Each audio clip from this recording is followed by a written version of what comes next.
So the transfer market game is one of our inclusion sessions. So what I first of all want you to do in your teams, you're going to value your teammates. Okay, so you're going to pick a value between 1 million and 5 million pounds. Okay. The real emphasis and focus on that session is more around the social skills of the group that you're working with. So some of those players within that session might not value themselves very well, and they'll do that through the valuation of the transfer market fee they put themselves at. Is if the £1 million player scores, that's 5 points. 4, 3, 2, 1. Okay? 3 minutes, start now, play.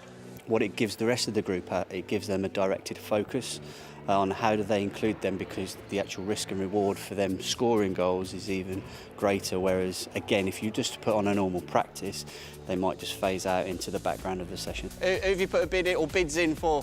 Letitia and Kelsey. All right, you've been transferred over. From the coach's perspective, it's a real subtle way to kind of really put an emphasis and focus on how do we include our so-called weaker players, and it will really develop those aspects. You just put a range on it. I mean, in that session there, I put it between 5 and 1 million.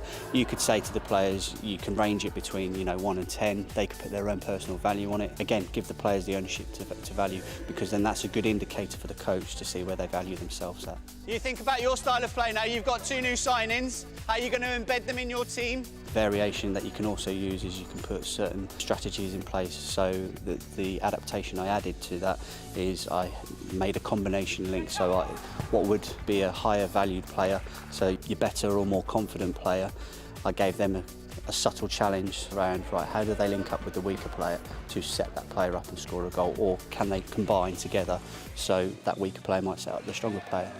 I'm going to say if the £4 million player and the £1 million player link up and it results in a goal, all right, that's going to be worth 10 points.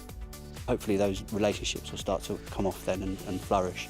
From a coaching perspective, what you're hoping them to go away from is making sure that all the group feel included from the session. So you're actually getting that unity that you want within there and enjoying it all under one roof.